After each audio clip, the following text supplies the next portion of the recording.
Golin congratulates Slappy, saying everything will be fine now that he's in charge. Slappy blinks in confusion, surprised by how much trust she places in him. Urshiva teases Golin, calling her unexpectedly mature, while Nyafu accuses her of lacking ambition for not joining the leadership contest. But Golin simply says she's not fit to be a substitute leader.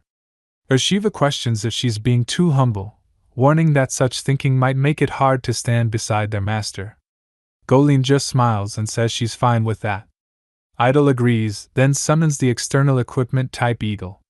In an instant, a sleek aircraft descends in front of them. Among all the reinforced gear Golin can access, this one is tailored for ground support and rapid aerial movement.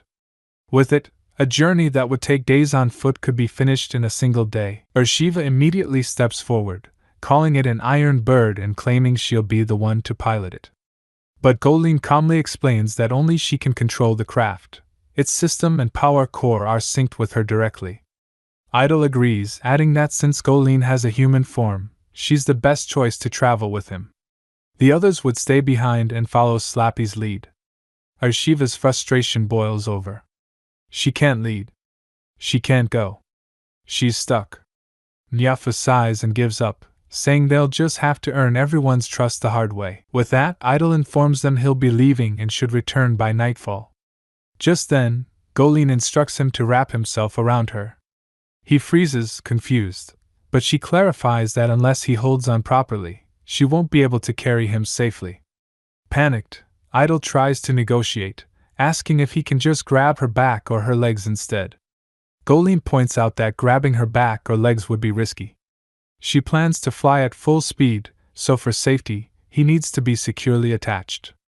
The most stable option is for him to sit in the cockpit area, with her. Idol protests, saying it's too narrow. If even one person barely fits, squeezing in another would make it unbearably cramped. But Golin insists the aircraft was designed that way, and there's no changing it. 2 people can fit. Barely. Before Idol can argue again, Golin grabs him and pulls him inside. The cockpit seals shut, and just like that, the aircraft lifts off the ground. Idol blinks, suddenly realizing he's lying face first against Golin's soft chest as they rocket into the sky. As the wind rushes past them, he wonders if this is really how they're going to travel, but Golin calmly informs him that they've already departed. Down below, Nyafu notices the empty space beside her. Urshiva is missing. For a second she's concerned, but then shrugs it off. She figures they'll be fine. Though in Idol's case, fine might be an understatement. Eventually, they reach their destination. Idol stumbles out of the aircraft, dizzy and flushed, convinced he almost died. But he has to admit, the ride was dangerously soft and smelled amazing. Golin announces their arrival and asks if he enjoyed the flight. Idol says he did, down to the marrow of his bones. They park the aircraft outside the village to avoid panic. Golin's outfit is too revealing, and they don't want to cause a scene. That's also why Idol suggests she wear a mantle, something more fitting for public eyes. Clothing reflects social norms, and Golin's appearance might attract too much attention. For now, the mantle will do. They can shop for proper clothes later. Golin is surprised. The mantle is one of Idol's personal items. He tries to brush off the gesture, saying he just wanted to see how it looks on her. As he drapes it over her shoulders, Golin thanks him and promises to find the cutest clothes for him in return. Idol stands there, baffled. That's not what he meant. Soon after, they enter the village. Golin observes the surroundings and notes how primitive the place looks. It's clear this civilization lags far behind the one that created her. Trying to change the topic, she suggests they shop for clothes together. She thinks he might enjoy that. Idol agrees but reminds her they also need furniture. The only problem, he's broke. Golin asks if he was once a financier, reasoning that even if he defaulted, no debt collector would dare chase him into the depths of the Great Tree Sea. Idol stares at her, completely thrown off, and shuts that idea down immediately. After that, they head straight to the Adventurers Guild. As they arrive, Idol asks Golin to buy some materials while he handles other matters. The moment they step inside, The old man who once looked after Idle at the Capital branch spots them and calls out his name. Idle freezes. He hadn't expected to see this man here. He thought the old man was still working in the Royal Capital, but the man begins yelling across the hall, explaining he transferred to this branch out of sheer concern. It's been 4 months since Idle vanished. Idle is stunned. It had only felt like weeks to him. The old man says his disappearance was classified as a disaster, and a search quest had even been posted on the guild board. Idle checks the board himself, and sure enough, there it is, a quest offering 4,000 G to anyone who could find him. He's even more shocked when he realizes the quest was issued by the Jiraha family. But the old man clarifies, this has nothing to do with the family. The quest went up 3 months ago, and not a single clue ever came in. Most assumed he was already dead. Touched that someone still cared, Idle tries to ease the man's worries. Golene, meanwhile, casually asks if she can take the quest and claim the reward immediately. Idle shoots her down, saying it wouldn't be fair. He asks the old man to cancel the quest instead. The old man blinks in confusion. There aren't exactly any goods worth trading for in this remote area. Idle smirks and proves him wrong by summoning a large box from thin air. The old man is shocked. From inside, Idle pulls out a kill club, a massive weapon made from a security-type monster with a shell so tough, most novice adventurers couldn't even scratch it. These are prized crafting materials. And Idle casually reveals he has 57 of them. In addition, he's got 107 armor fish and several chunks of processed adamantite ore. The old man is completely overwhelmed. Materials like these coming from the Great Tree Sea are unheard of. He then hesitantly asks if Idle had ventured deeper than what guild regulations allow. Idle's expression turns cautious. He asks if there's a penalty for that. The old man says no, but reaching those unexplored zones usually means death. Survivors are often swarmed with questions. Idle shrugs and says to keep quiet about it. The old man sighs. Idle hasn't changed at all. He marvels at the quality of the materials and finally asks how all of it fits into one small box. Idle explains that it's a storage item that distorts space. Even more curious, the old man asks if Idle is truly summoning things that don't exist in this world. Idle confirms it. The Great Tree Sea is the perfect environment for his research into bond summoning. The old man looks relieved. Idle has finally found something he wants to pursue for himself. He tells him to keep going, nothing's holding him back anymore. With that, he begins the appraisal and promises to offer the highest price possible to celebrate their reunion. Idle decides to kill time at a nearby clothing store. He tells Golene to pick whatever she wants, money's no issue. She immediately picks out a revealing dress, saying it's for him. Idle stares in disbelief. She moves on to lingerie, and now he's mortified. Eventually, she settles on a maid outfit. Idle asks why, and she replies that it's standard servant attire. He finally gives in, it's modest enough, at least. He tells her to set it aside for later. When they return to the guild, something unexpected happens. The old man greets them with a deep bow and apologizes. He says the guild can no longer accept Idle's summoned materials. Confused, Idle asks why. The old man explains that in the middle of the appraisal, guild staff noticed the materials weren't matching the known ecosystem of the Great Tree Sea. There's no record of these items ever being retrieved from that area. That alone raised suspicion. It didn't help that the sheer quantity was unnatural, and to make things worse, the matter has already been escalated to the branch manager. Idle's eyes narrow. This is no longer just an issue with one old man behind the counter. The entire guild is now watching. The guild refuses to process the materials unless they meet the person who brought them in. The old man panics, unsure of what to do. Idle thinks about returning to the forest, but that would mean abandoning the plan to buy furniture and clothes. In the end, he agrees to meet the guild manager, but only if they guarantee the materials will be processed after the meeting. They're led to Ogians, the branch manager of the Adventurers Guild in Batris. Ogians explains that more than 90% of the Great Tree Sea remains unexplored. Adventurers risk their lives to chart it, and this guild is responsible for keeping records of everything discovered near the frontier. But the items Idle brought in don't match anything currently listed. The Kill Club doesn't appear in any record of monsters found in the forest. Its hard shell belongs to the level of B-rank quests, and even then, only rarely. The other materials, adamantite ore and airy glass, are both top grade, previously unconfirmed in this region. Ogiens asks if Idol really collected all of them from within the Great Tree Sea. If that's true, the guild's entire registry will need to be revised. But then Ogiens admits something else. He believes Idol is lying. That explanation sounds more likely to him. Golene stands immediately. She declares that her master would never lie and accuses Ogiens of being unable to recognize true ability. She insists the materials all came from the forest. Idol steps in and tells her to calm down. Ogiens apologizes and explains that doubt is natural when the results go this far beyond standard reports. Once again, he asks how far Idol went into the forest. Idol wants to know if there's going to be punishment for that. Ogiens tells him no. Every adventurer decides how deep to go. However, returning alive from an unexplored zone isn't something the guild can ignore. That's the reason he was summoned. Ogiens needs confirmation. If Idol came back alive from one of the deepest parts of the forest, then his abilities exceed all expectations. By that measure, he should be at least A rank. Possibly even S rank.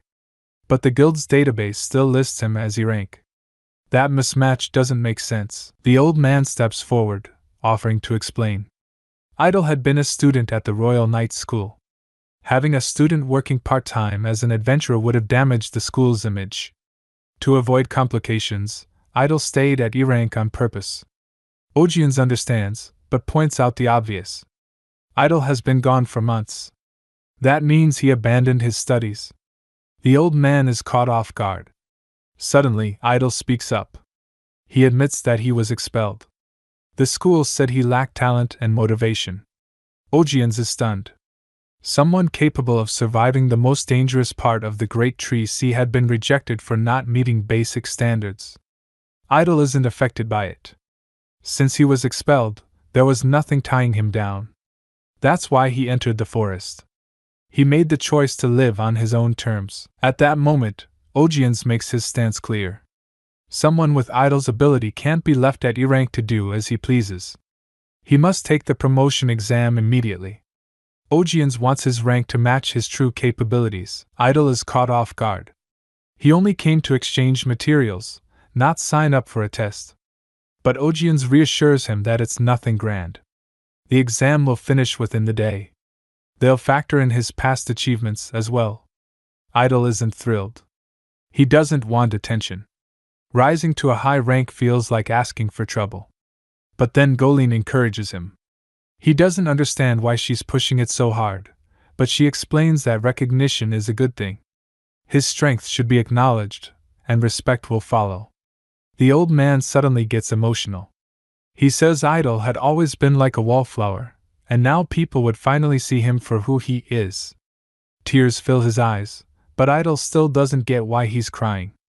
Idol asks if there's any other way, but Ogiens doesn't budge. If he refuses the exam, the guild will assume he has no intention of working as a proper adventurer. In that case, they'll return the materials and end the deal entirely. Left with no other choice, Idol agrees. It's better to just get it over with. Golene checks again if he's serious about taking the exam. If so, she says climbing ranks will be easy. The old man adds that even if Idol isn't eager, a higher rank comes with benefits. Idol looks confused. The old man explains. A high rank means access to solo quests, the right to lead a clan, and most importantly, advance funding. If Idol takes high difficulty quests, the guild will supply money up front to support the mission. That part catches Idol's attention. The idea of earning serious cash finally sparks some motivation. Later, Idol arrives at the examination grounds with the other candidates. Ogiens steps forward and explains the rules. They'll begin mock battles, one-on-one matchups. As an E-class adventurer, Idol is matched against someone from D-class, one rank above. But Ogiens adds something more. He's hoping Idol reaches at least B-class. Then, glancing his way, he reveals that an A-class opponent has been brought in just for him. Idol tenses up. He doesn't do well with this kind of pressure. The money sounds good, but drawing too much attention could ruin the quiet life he built. He needs to aim for the right rank and make sure he doesn't lose. Just then, Golin speaks up, saying she'll do her best to support her master. She wants to help in the fight, explaining that as a combat asset created by Idol's own technique, her role is to protect him. But Idol turns her down. If people saw the golem, it would cause a stir. He wants to keep bond summoning hidden for now, and more importantly, he wants to keep Golin's true identity under wraps. With that, Ogians announces the start of the test. One of the adventurers steps forward, facing Idol. He's heard the rumors that Idol came from unexplored territory. The adventurer steps forward, expecting someone strong-looking. But when he sees Idol's size, he's caught off guard. Idol gives an awkward smile. People must have spread his info around. No matter how much he eats, his body just doesn't gain size. The adventurer says this is still a decent quest. If he wins, he gets a reward. But he warns Idol that he won't go easy on him.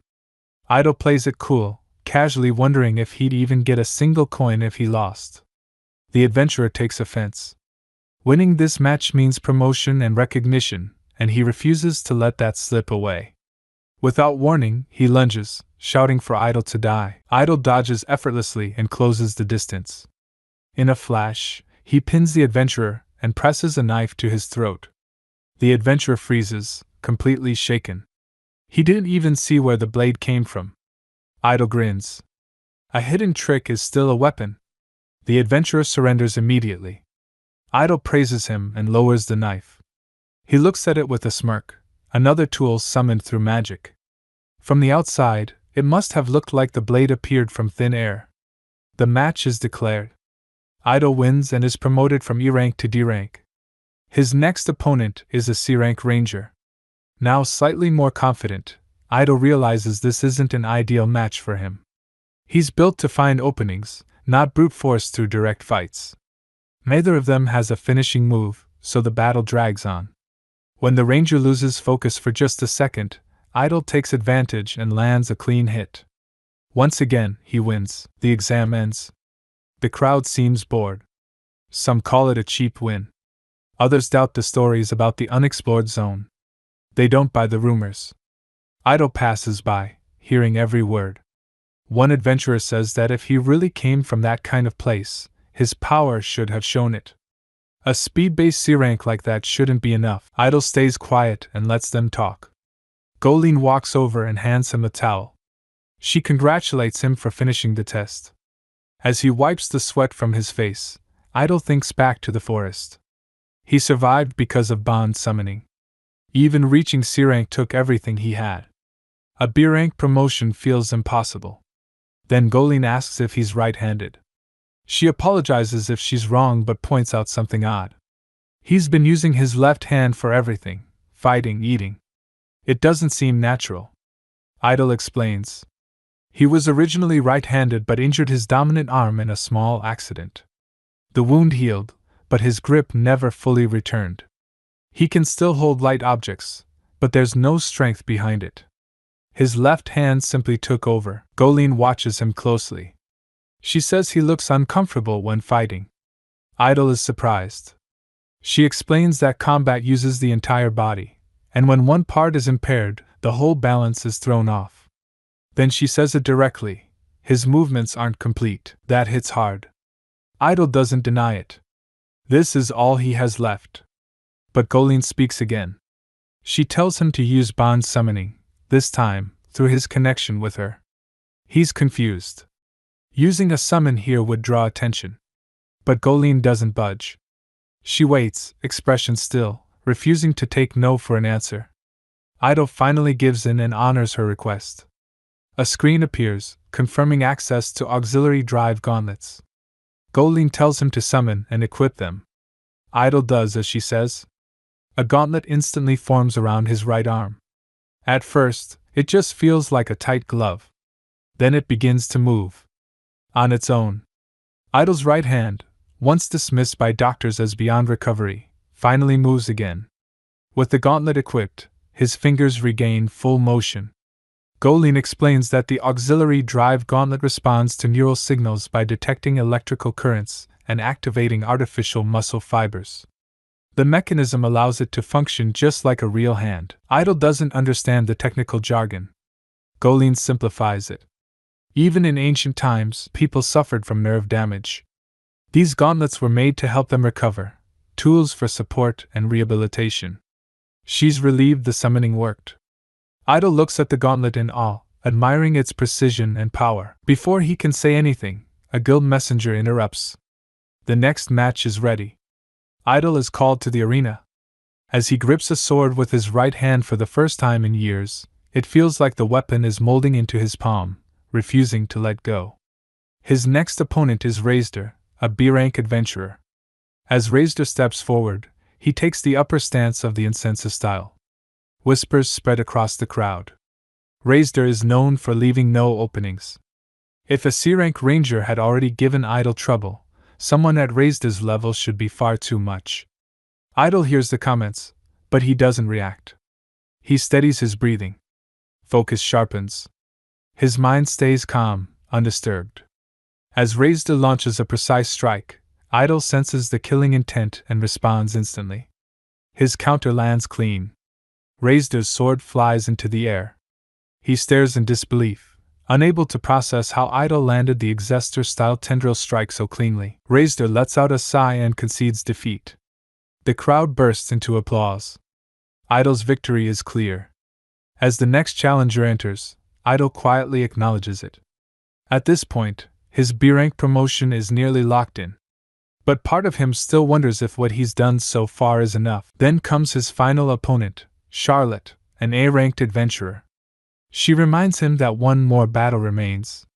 If he defeats her, he will be promoted straight to A-rank. Since he's come this far, she tells him not to stop now. Idol reflects. Longing for what's already lost never leads anywhere. Every adventurer knows that. But Charlotte pushes back. She says that without taking the next step, no one ever reaches what they truly want. Charlotte begins her assault. She activates dual magic, floating and fire spells cast together. A massive fireball forms in the sky. Idol freezes. He recognizes the pattern. This is a warrior-killer setup.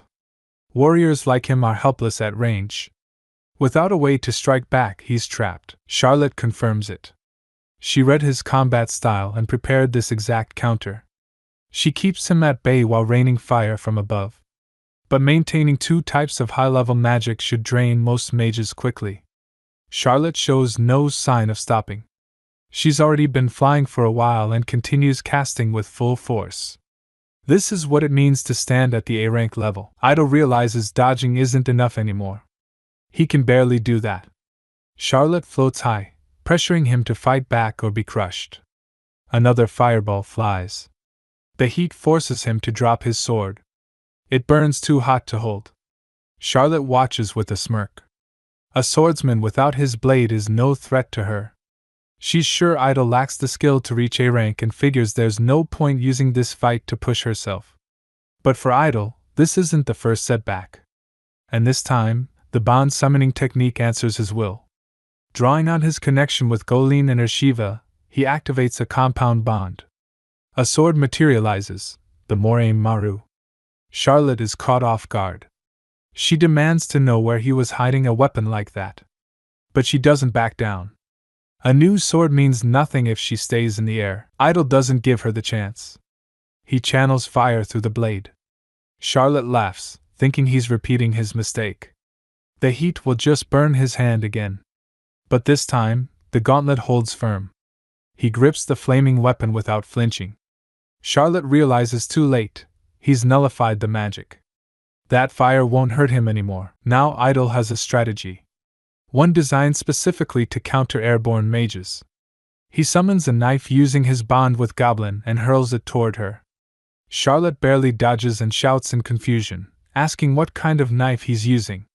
Idol calmly reveals it's a weapon made for range combat, a perfect answer for targets out of reach. He taunts her. If this was her unbeatable strategy, she clearly hadn't thought it through. Charlotte falters. She remembers how Idol fought like a typical swordsman just moments ago. Now he's attacking from range. It doesn't add up.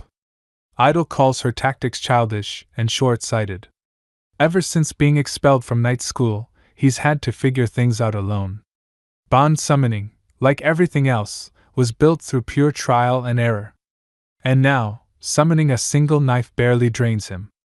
With nearly unlimited magic reserves, he starts throwing blades one after another without pause. Charlotte can't keep up.